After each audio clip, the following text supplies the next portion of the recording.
cercar-se-ão de mestres segundo as suas próprias cobiças, como que sentindo coceiras nos ouvidos, e se recusarão a dar ouvidos à verdade, entregando-se às fábulas. Tu, porém, sê sóbrio em todas as coisas, suporta as aflições, faz o trabalho de um evangelista, cumpre cabalmente o teu ministério. Amém. Vamos orar mais uma vez? Senhor Deus eterno Pai, muito obrigado, Senhor, por este culto. Muito obrigado, Senhor, pela oportunidade de louvarmos o Teu nome em união como igreja bendita do Senhor, como família bendita do Senhor. Ó Deus, a Tua palavra foi lida nesta noite. Em nome de Jesus, Senhor, fala aos nossos corações. Pai, nós estamos ansiosos por ouvir, Senhor, a Tua voz através da Tua palavra.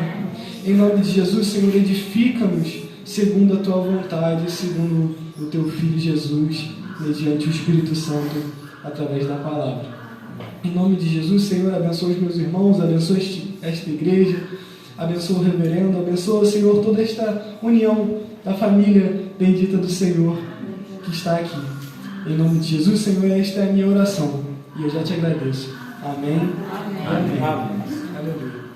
Meus irmãos, normalmente as últimas palavras de pessoas que sabem que vão morrer são, em geral, muito parecidas. Tentam expressar em poucas palavras aquilo que lhes é mais importante, aquilo que está no fundo de seus corações. Aquilo como a reconciliação, o perdão ou declarações de amor. Agora pensem comigo que você estivesse escrevendo uma carta para alguém, para um amigo muito querido, para um irmão. Alguém que lhe acompanhou durante anos, durante jornadas, nos dias bons e nos dias ruins, nos dias maus. Além disso também, este alguém é um discípulo, é um filho na fé. É alguém que chegou à fé através de você e que se espera em você como um filho faz com um pai. E ao escrever esta carta, você espera que consiga vê-lo mais uma vez antes da sua partida. Pois afinal, o inverno está chegando, você está preso em uma prisão escura, com frio e talvez pouca tinta e pouco papel. Você deve expressar somente aquilo que é necessário, aquilo que realmente importa. O necessário, somente o necessário, como diria certo filme de infantil do século passado. É com esse pano de fundo e com essa imagem na mente que eu lhes convido a refletir um pouco sobre o tema da nossa mensagem, a essencial mensagem do Evangelho. O apóstolo Paulo escreveu esta carta ao seu filho na fé, Timóteo, logo antes do seu martírio, cerca de 67 depois de Cristo, em Roma. Paulo escreveu esta carta com dois objetivos principais em mente. Primeiro era instar Timóteo a vir até Roma para que ele pudesse vê-lo novamente, com alguns objetos e coisas pessoais e algumas pessoas que eram importantes para Paulo. E o segundo motivo era dar também a Timóteo uma carta de encorajamento pessoal para o seu ministério futuro sem o apóstolo Paulo. Como sua última carta, a segunda carta de Timóteo, como a última carta do apóstolo Paulo, a segunda carta de Timóteo descreve o quadro final do apóstolo. E esse quadro não era nada animador no olhar rápido. Mas mesmo em meio a diversas dificuldades que Paulo estava vivendo, ele permanecia confiante. Ele não se envergonhava do Evangelho e sabia em quem ele cria, sabendo que ele era fiel. Paulo tinha confiança de que aquele que o livrara da morte no passado, o livraria por meio da morte no futuro. No estudo e leitura dessa epístola, devemos sempre ter em mente que Paulo já tinha o conhecimento que as garras da morte já estavam se apoderando dele e iriam se apoderar dele em breve. Muito provavelmente essa foi a última carta do apóstolo Paulo e ele não espera conseguir mais escrever nada depois dela. Por isso, ao lermos esse texto, devemos ter este sentimento, este pano de fundo, como imagem em nossos corações. E a partir desse pano de fundo que eu lhes convido mais uma vez a refletir sobre o tema, a essencial mensagem do Evangelho. Bom, o que é essencial a mensagem do Evangelho? Paulo nos diz, nos versos 1 e 2, que pregar a palavra é essencial à mensagem do Evangelho. Olha só o que ele escreve ao Timóteo. Conjuro-te perante Deus e Cristo Jesus, que há de julgar vivos e mortos pela sua manifestação e pelo seu reino. Prega a palavra. Insta, quer seja oportuno, quer não. Corrige, repreende e exorta com toda longanimidade e doutrina. Paulo começa encorajando Timóteo de maneira solene. E para que Timóteo preste atenção no que ele estava dizendo, ele invoca como testemunha Deus e o Senhor Jesus ressurreto, como que virá julgar vivos e mortos. Prega a palavra.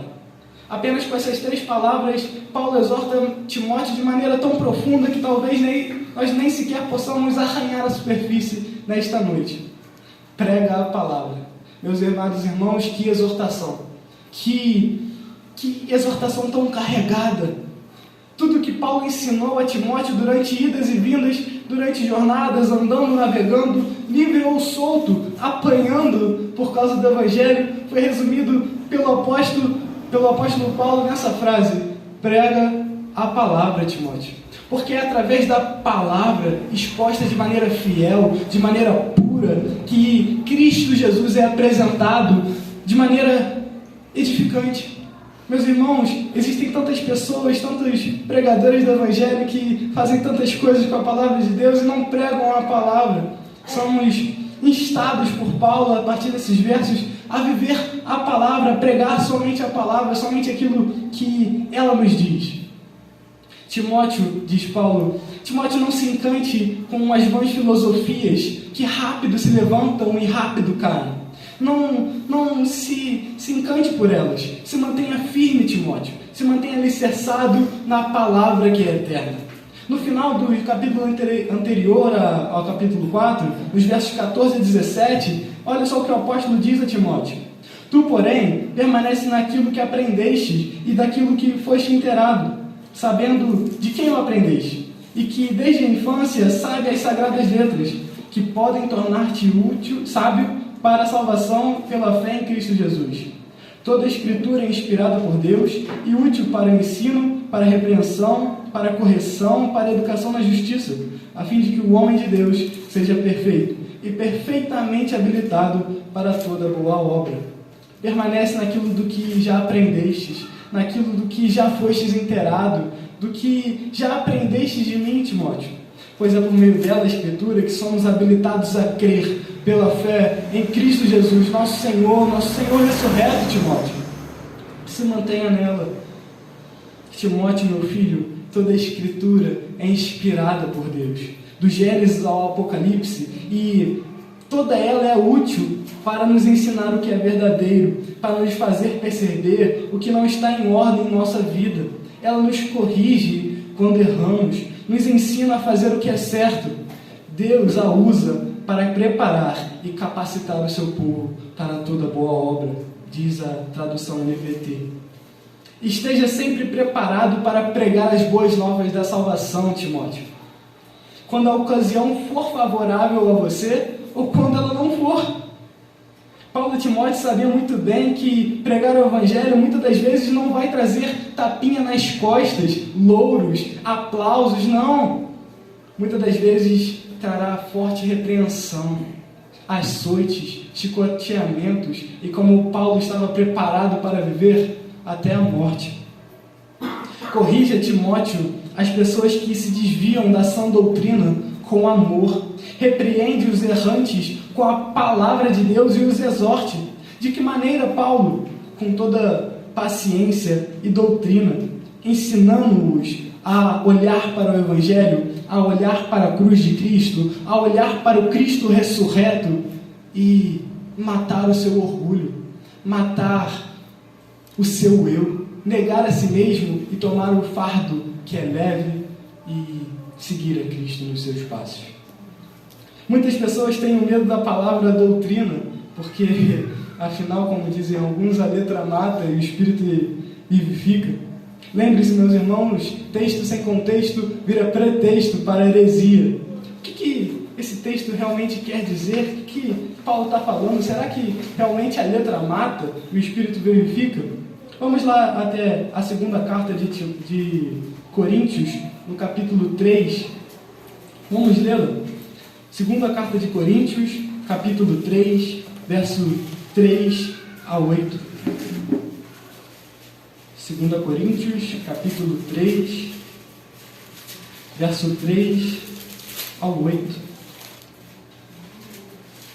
Está escrito assim: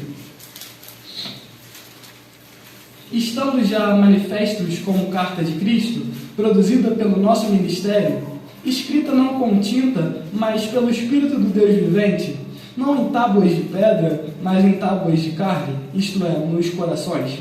E é por intermédio de Cristo que temos tal confiança em Deus, não que por nós mesmos sejamos capazes de pensar alguma coisa, como se partisse de nós. Pelo contrário, a nossa suficiência vem de Deus, o qual nos habilitou para sermos ministros de uma nova aliança, não da letra, mas do Espírito, porque a letra mata, mas o Espírito vivifica. E se o ministério da morte, gravado com letras em pedras, se revestiu de glória a ponto de os filhos de Israel não poderem fitar a face de Moisés por causa da glória do seu rosto, ainda que desvanecente, como não será maior a glória do ministério do Espírito? Meus irmãos, o apóstolo faz uma comparação da antiga aliança, que é gravada em tábuas de pedra, com a nova aliança, que é gravada em nossos corações pelas mãos do próprio Espírito Santo, que obviamente é maior do que a antiga aliança. Pregar doutrina não mata, ao contrário, pregar é doutrinar o povo, ensinar o povo a palavra de Deus, a olhar para a palavra de Deus e ver Cristo. E ao fazê-lo, meus irmãos, o povo é habilitado, e não só o povo, nós somos habilitados a discernir o que é verdade e o que não é, o que realmente é essencial à mensagem do Evangelho e o que não é. E é isso que Timóteo deve fazer: pregar a palavra, viver a palavra, olhar para Cristo ressurreto através da palavra. Tudo bem, mas por que será que Paulo está dizendo isso para Timóteo? Por que era necessário, mais uma vez, ele ouvir isso de Paulo, que provavelmente ele já tinha ouvido muitas vezes, de tantas jornadas, de tantas viagens missionárias, de tantas noites mal dormidas com Paulo, provavelmente?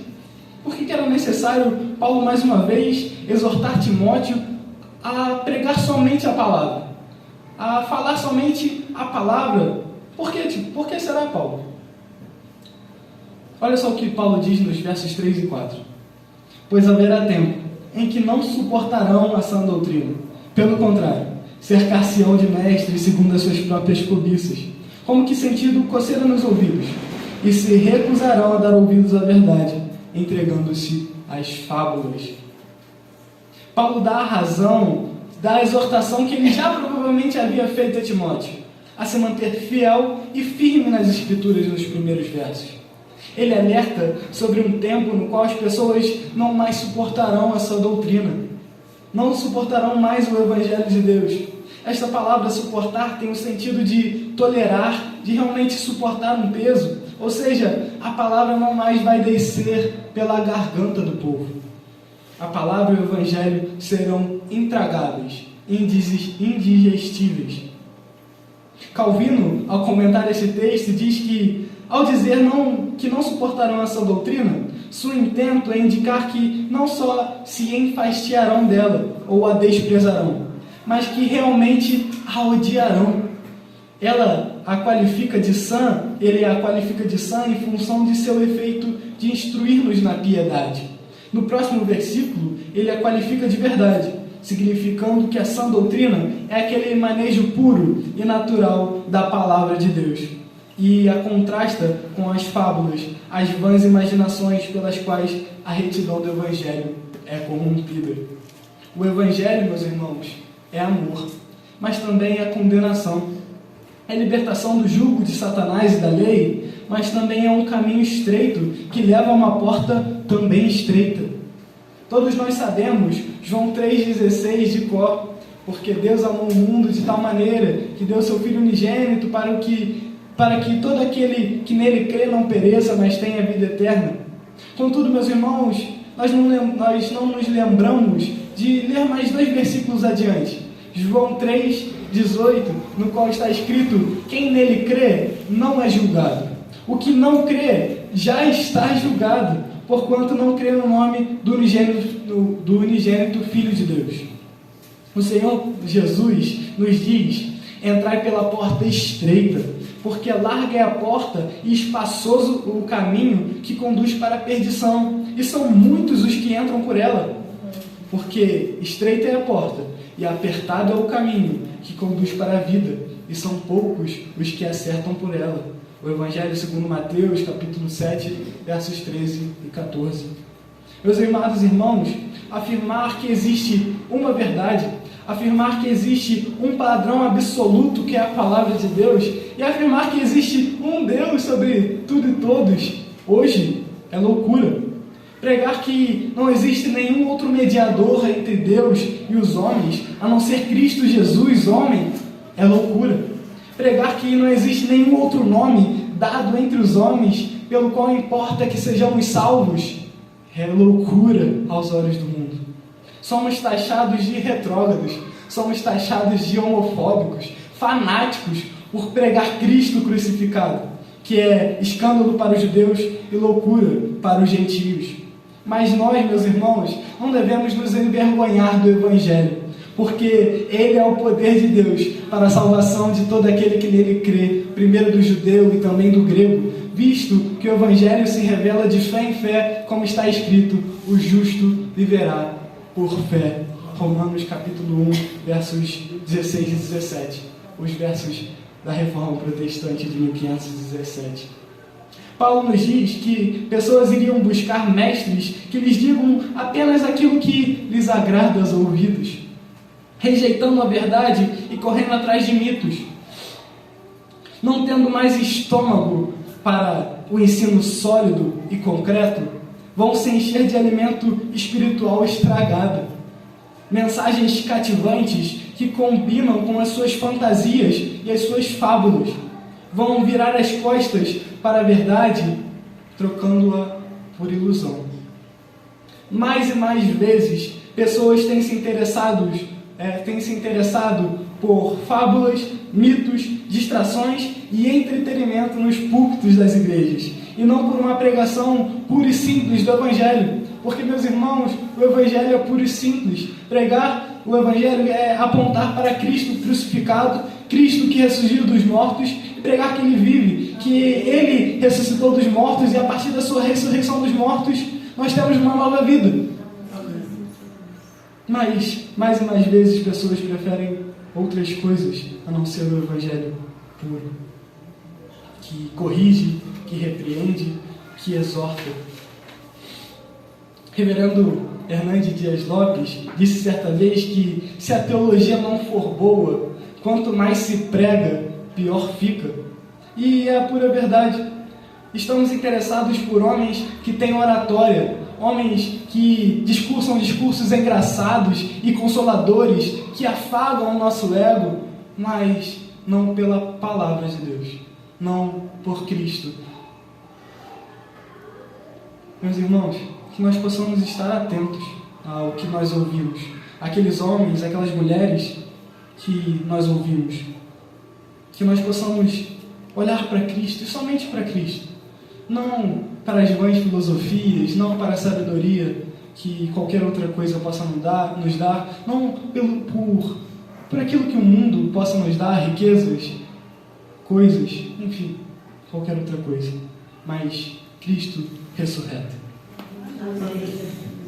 E no verso 5, a partir de tudo que Paulo disse, ele nos diz como viver o essencial. Olha só o que Paulo escreve no verso 5. Tu, porém, se sóbrio em todas as coisas, suporta as aflições, faz o trabalho de um evangelista, cumpre cabalmente o teu ministério. Paulo volta sua atenção novamente para advertir a Timóteo a viver uma vida santa e digna da vocação a qual ele fora chamado, ser filho de Deus e ministro do Evangelho. Ele deve se portar de maneira contrária a aquilo que Paulo disse nos versos anteriores. Timóteo deve ser sóbrio e equilibrado. Deve se manter fiel, mesmo em meio às dificuldades que se imporão a ele no meio do seu percurso, no meio da sua caminhada cristã.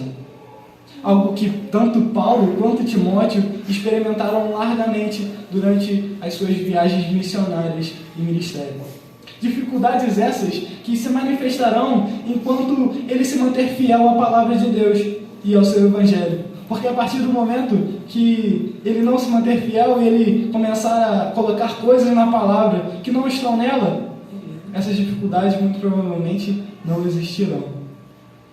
Normalmente, deve ser um sinal de alerta para nós cristãos quando a nossa mensagem e modo de viver não se tornam mais alheios ao mundo, não são mais estranhos e repulsivos aos seus olhos. Provavelmente, nós deixamos nos influenciar por eles, e não ao contrário. A igreja e sua mensagem se tornaram mundanas.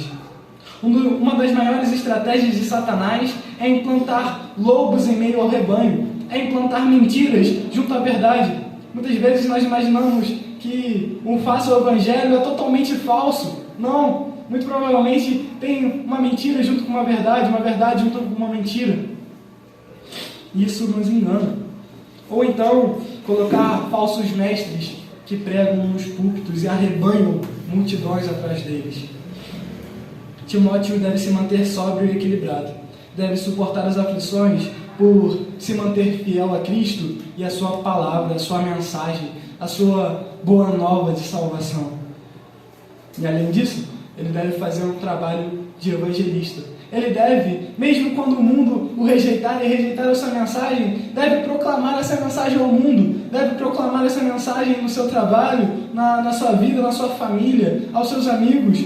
Proclame, Timóteo, seja um evangelista, faz um trabalho de um evangelista. Proclame a salvação de Cristo que lhe transformou primeiro.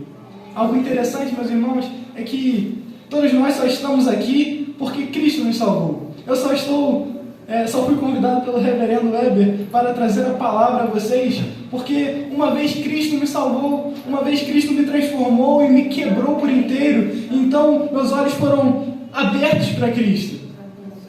Meus irmãos, quando isso acontece conosco, nós não podemos mais viver sem pregar essa palavra. Nós devemos ser incendiados por ela e pregar essa palavra a todos, porque quando isso ocorre, a sua velha vida nunca mais volta. Timóteo, se mantenha fiel, faça um trabalho de um evangelista. As mensagens pregadas por ele devem apontar para a redenção em Cristo e na sua cruz. Devem ser confrontadoras sim contra o pecado, mas devem também revelar a graça e a misericórdia de Deus e o amor de Deus manifestado na cruz do Calvário para todo aquele que se arrepende aos pés de Cristo. Porque a partir disso, como eu disse pela manhã, agora pois já nenhuma condenação há para os que estão em Cristo Jesus. Para todos aqueles que se renderam aos pés de Cristo, nenhuma condenação mais há. Cristo o recebe por inteiro como filho seu, como irmão seu, como filho de Deus. E para isso, Timóteo deve se preocupar em pregar uma mensagem inteligível ao povo. Ou seja, as pessoas precisam ser capazes de entender o que ele fala, e ele deve ser capaz de explicá-lo. Muitas das vezes nós queremos que o mundo chegue à igreja e entenda logo a mensagem do Evangelho, e nós somos ávidos por isso. Mas nós devemos ser capazes de nos comunicar com eles. Nós devemos usar todos os meios disponíveis que Deus nos dá para falar com eles de uma maneira que eles possam entender a mensagem do Evangelho. Enfim, diz Paulo, cumpra cabalmente o teu ministério, Timóteo. Cumpra cabalmente aquilo para o qual você foi chamado para ser filho de Deus e testemunha do Deus vivo. Amém. Meus irmãos, diante disso, a mensagem essencial do Evangelho que o apóstolo Paulo escreve ao seu filho na fé, Timóteo, no primeiro século, há mais de praticamente 2000 anos, chega até nós, no século 21, em Barra Mansa, mais forte e pulsante do que nunca. Somos instados a viver, pregar e fazer conhecida a mensagem das boas novas que nos foram evangelizadas.